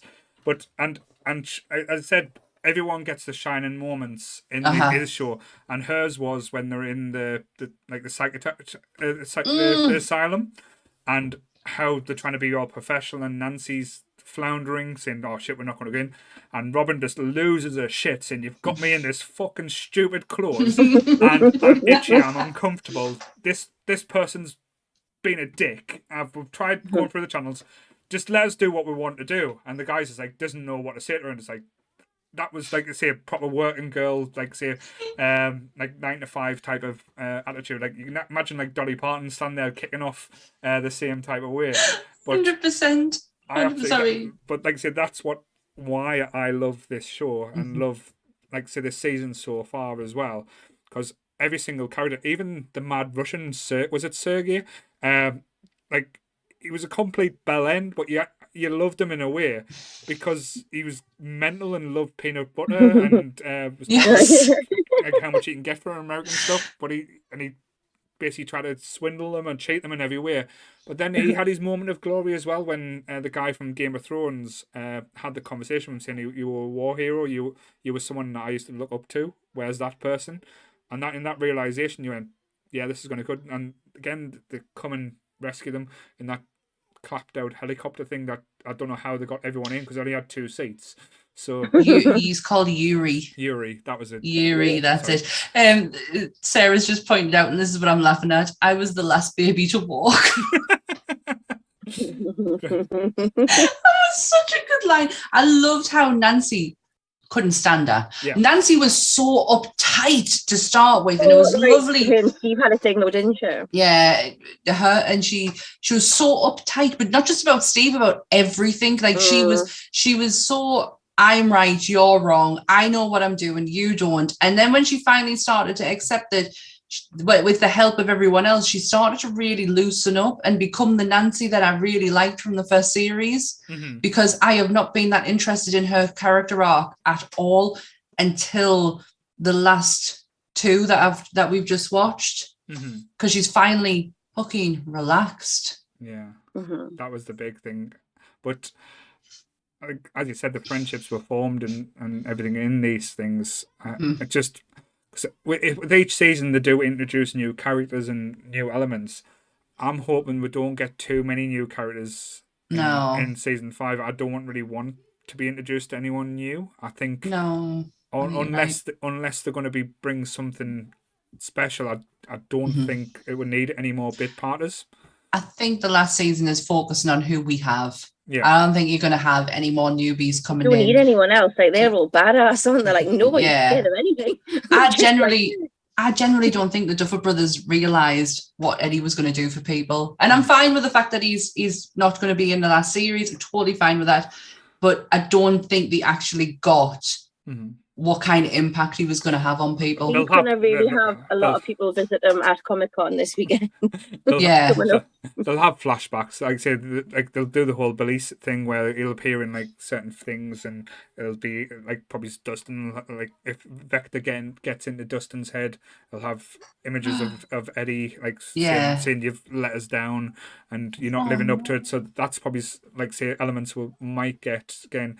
But someone's just pointed out in the chat, and I am all for it. If they do give us a spin-off with Murray, like a TV show just about Murray and his antics, I will live for that. Give me that TV show now. Yeah, take my money. If I have to pay for it, take it. Absolutely. Have you heard the song on TikTok, Laura? Chrissy, wake up. Wake up. Chrissy, wake up. I don't like this. Chrissy, wake up. There's some very creative people out there. It's a constant loop. Yeah, mine too. Oh, that was another thing I just remember music-wise. The fact that they put the Journey song into that last season as well. And then was it the last episode? Yeah. That was really fitting. Like when it came on, you were like, "Oh, that's that song." Separate Ways, is it called? Sorry? Yeah. There's no accident when it comes to the soundtrack in this program, and I think we're all starting to learn that now. Yeah. Like there's no accident when it comes to these songs; they mean something, and it's mind blowing. Like you know how I feel about world creators and how Tolkien and so forth of like creating, George R. R. Martin have created these worlds. The Duffer Brothers have done they've done exactly that. They've created a world that like we're invested in it. It must be so fun for them as well, because they obviously just like love the 80s movies and things, and they've been to get all them references in, and like even obviously the Ghostbusters when they're all dressed up as the Ghostbusters in that season and things like that. Like to be able to live like write it in that way, but get it in. Sometimes subtly, sometimes not less subtle. With the Ghostbusters thing, they had to work with Sony because they had to know the timeline, because the real Ghostbusters hadn't come out yet. So the proton packs that we got as kids and the suits and that, they hadn't been even developed yet. So they had to know that they would have had to make their own suits. That's why that's the detail. Yeah, that's why the proton packs were very much like homemade and stuff. Yes. Like that. And the funny bit about like obviously the characters that they wanted to be and things like that was really funny. But again, that's like Lucas again not fitting in because they couldn't even agree on who was who. It was Venkman, because he didn't want to be the boring one who wasn't part of the team just because of his colour of his skin. Which Yes. is getting quite poignant and quite to the point as well. I know sometimes they do smack it in your face, but sometimes it needs to be. And I think, doing it through the innocence of kids as well was done in a quiet way. And like Mike's response was perfect to that, because I would have done the same. I would have went, "Oh shit, he's gonna throw that card at us." I think I'm fucked here. But so many different elements, as you said, like the small details, like It was kind of how Ernie was trapped though, anyways, wasn't it? Because he wasn't on any of the posters and things, so it was like it's factual as to how it was as well. No, definitely. But calling back to other seasons as well, how they led it on and led stories on from it. That's why I don't think anything's made a mistake or anything like that's left unnoticed. Like the whole interaction with Billy and like Mike's mum, then how that played out in the next season after, how he was like trying to seduce her and like say, and she went all get fast times on us by going in the swimming pool, went all Phoebe Cates on it coming out of the pool. Yes. But I love, as I said, all the different references, and to me, any 80s reference I was going to be in, but they had to build on that. That would have, if it was just a film, if just a TV show about 80s references, would have got one season and been bored very quickly. Well, I wouldn't. I would have been happy. But Yeah, I mean, you'd have been in your element, but I totally get what you mean. You can't just like, bam, here's a reference, bam, here's a reference. It's so subtle that it works. But someone's just put in the chat their opinion on season 5. I kind of like it because my opinion is Stranger Things 5 won't actually be the end, but it may just be the end of the cast of individuals and a time period. I could see a 10-year later 90 series in a different place. Have you heard the rumours about season 5 though? No, But it might not be at in all. the 90s. That Laura's just pointed out there. It's going to be set in the 90s for it. It's going to be a few years after the events of what happened now. All the It's kids, 86, isn't it? Yeah, Yeah. 86 because it's Eddie's year. all the kids are going to be the actual age they are in real life. So they're not trying to play younger kids and stuff. So it's going to be based in the 90s, and so all the 90s fashion, all the 90s references will probably. I'll be hilarious if Vector takes on the form of a dinosaur from Jurassic Park. Yes, probably a rapture or something. I knew there was going to be a time jump. I just wasn't sure because obviously the kids aren't kids anymore, are they? No. They're looking like young adults, and I love the fact that they're playing to that as well because they're not going to have children. You know how like in Greece you had. Stockard Shannon, who was 32, playing an 18-year-old. You're not going to have that happening here, so I love that. Yeah. It'd be interesting because, like as I said, we've had 4 seasons of the 80s now. There's only so many 80s references and stuff that can fit in. So it'd be quite like I wouldn't mind seeing a bit of grunge, a bit of Nirvana, a bit like say, along with that tone. Like we've got the end of days now, so make it dirty. Don't make it as poppy and thing. Make it dirty, make it trashy, make it scary. Make it metal. Bit of 90s horror I think in there as well. it's probably going to be like, it would have to be like early 90s anyway, so probably, yeah. So I don't know. I don't think it's going to be like, it would be too much of a jump. It's just going to be like a different type of I don't know, music and feel, I was going to guess. say the 80s and 90s were leaps apart in a lot of things, as we found out on Sunday, so yes. Oh God, yeah, Goodwill, the fashion, because there's the fashion in this is unbelievable. What is this going to be like in the 90s will blow my mind. It's going to be different to what it would probably be now in the Georgies of the 90s. Oh, definitely. It would be Stranger Things are Saved by the Bell years, so and Californian Dreams and stuff. Yeah. Jake Summers all the way. Showing me age now. We're going to wrap this bad boy up. Certainly. So, I know we've talked about, because like I say, we've done great shows, and we all have our favourite like type of shows. Like as I said, with Supernatural, Big Bang Theory, that did go on a lot longer. These, where would you rate Stranger Things with them? Above them or far away? I cannot put into words how special, how brilliant, how fantastic, the way that the emotions it gets out of us. I have not had that from any of what I would deem as my favorite TV shows. There's Mhm. just something about this that is so special that it out trumps. It's just in a league of its own. That's the best way I can It like describe it. hits everything, doesn't it? Like Yeah. it's not just hitting. Because like one of my favorites is Schitt's Creek, and that's all like emotion for me, and like the way that the characters make me feel. hmm But with Stranger Things, it's like the emotions, it's the fashion, it's the music, it's the visual, it's everything. everything. Yeah. Well, like I say, I'm a big fan of The Boys, and I've loved The Boys throughout. And I even forgot The Boys was out this Friday. Well, I didn't. I did not, because I am loving it. We Sam need had to a talk about that. Definitely, but it's one of them shows that I'm looking forward to the final season because we're going to get a finale and we'll get that collection. Yeah. So it'll be I just hope we don't go all Game of Thrones, and that's not me trying to be all negative, and we'll get like a final that no one wants. I totally get you. Game of Thrones, I'm a huge fan of Game of Thrones. The final season was a very big letdown. I really can't see us having that letdown. If anything, I feel like we're going to be fucking chomping at the bit and want more. Mm-hmm. That's what I think they're going to do to I us. don't think they'd waste like any opportunity or Yeah. yeah. And the only sad thing, if the rumours are true, we've got to wait 2 years for the next season 5. Oh, for God's sake, we waited 2 years for season 4. Yeah, but that was because of the pandemic more than anything else. Goddamn pandemic. I'm fine waiting. Like I said, I love the build up, the hype up, and this is going to have that for us this time because after 2 years of TikTok videos, Sam. Yes, 2 years of theories, Laura.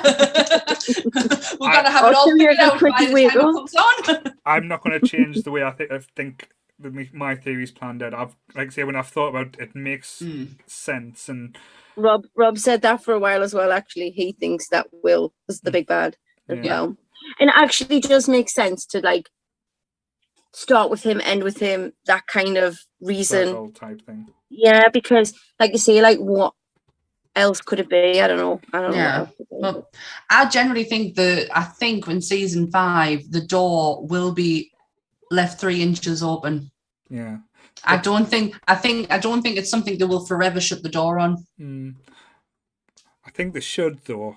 That's my only opinion, because I think a lot of TV shows or a lot of IP, they get greedy and want to keep going, and it kind of devalues or dilutes. And again, I'm gonna get shit here. I absolutely adore Supernatural.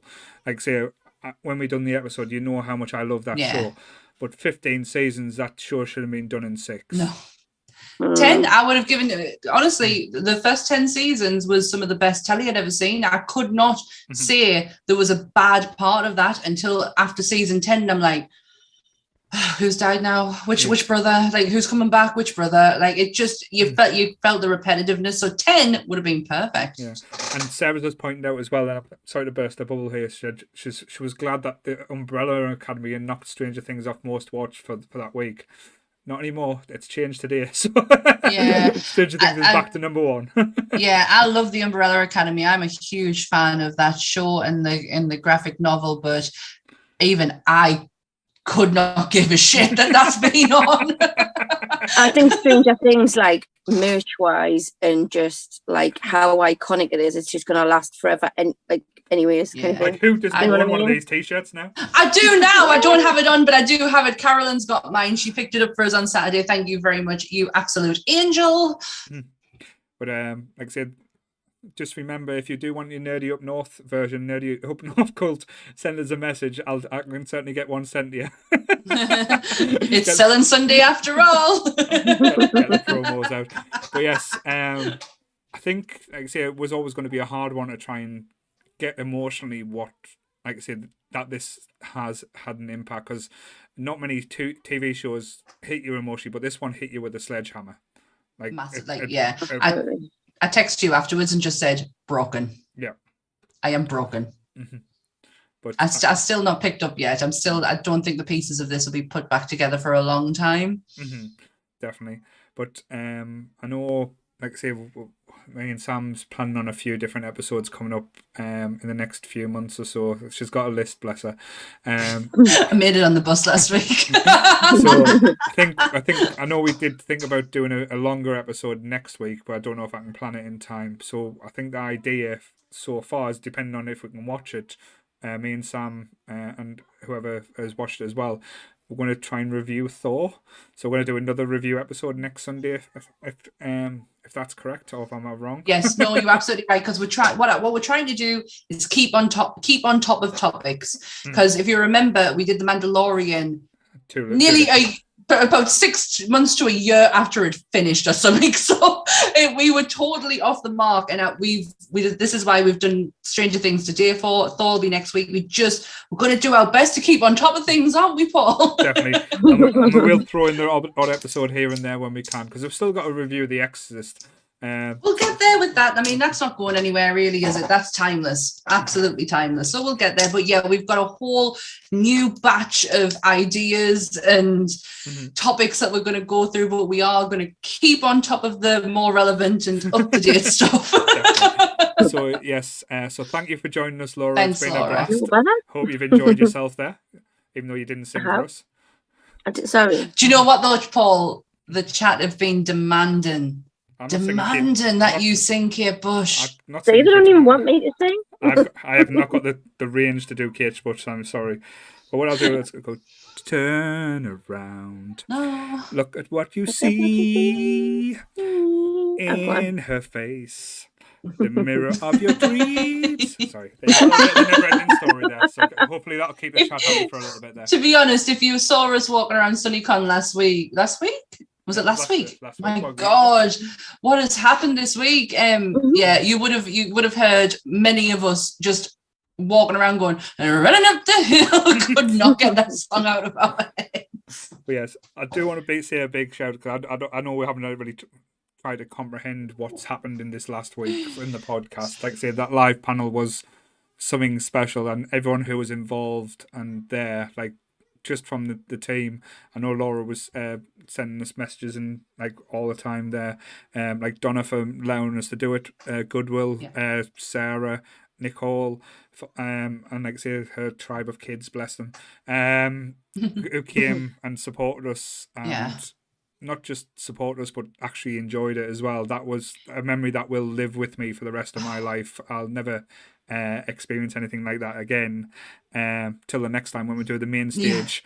Until the next one. But I want to echo what Paul's just said there. It was lovely, the fact that we had a room full of like people who didn't know us and were interested in what we were doing. It was even more special that our friends were sat in the front row there for us. I'm going to start crying. They were there for us, and it meant everything.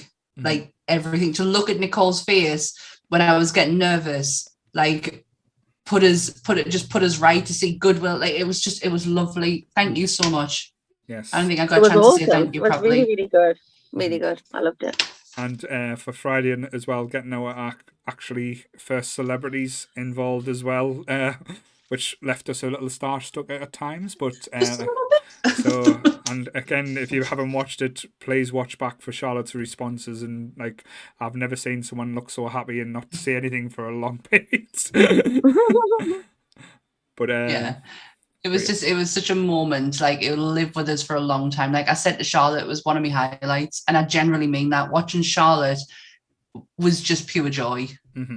But yes, loved it. So we are trying to knock it up and keep moving forward as well, because I don't want to just get complacent with this. We want to keep doing it and enjoying it, because this is our 75th episode and it is still fun.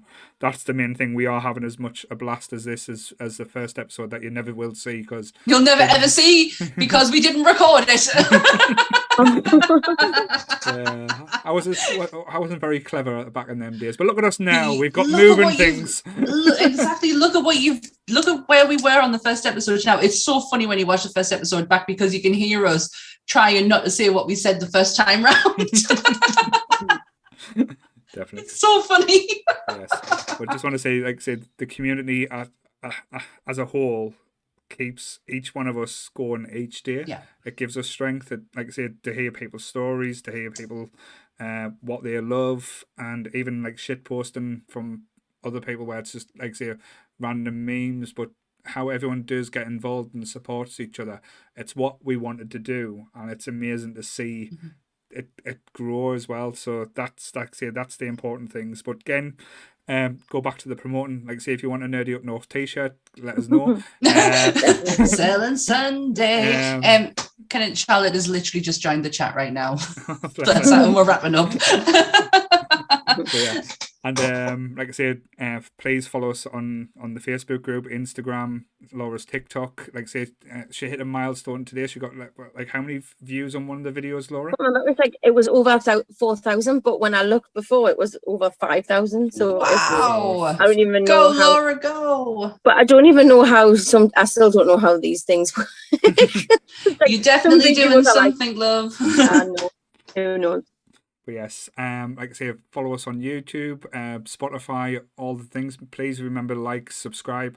Even if you haven't, I'm going to be cheeky here, go back through all the other videos and like them as well. The more people that do like them, comment, it helps with the the YouTube algorithm. The more people that subscribe, more we can do this on a more regular basis than we are now. And like I said, try and have as much fun as possible. And we are, like I say, I know we're in early stages of going to look into doing actually another live podcast, but in front of a crowd and in front of nerds, like I say, if the Nerdy Up North community, if we can get somewhere. We're not too sure about doing it in a pub, because I don't fancy getting heckled by drunk people. No, I don't fancy a pint glass off my head. But we have so many ideas, and that's the brilliant part about this, is that we want to grow. And the fact that you want to grow along with us is incredibly special. And also, if you can, I know it's a bit cheeky to ask, but if you could write us a 5-star review on iTunes, that would be grand, because just like YouTube, it helps with the algorithm for recommendations for people to listen to us northern folk. I was going to swear, but I was trying to be nice at the same time. And again, like I say, when we wrap up as well, when I've changed the end scene a little bit, just a little homage to the wonderful character in Stranger Things that was Eddie. So hopefully that plays out, and I hope you enjoy that as well. But like same bat time, same bat channel. Stay nerdy, everyone. Bye. Bye. Bye.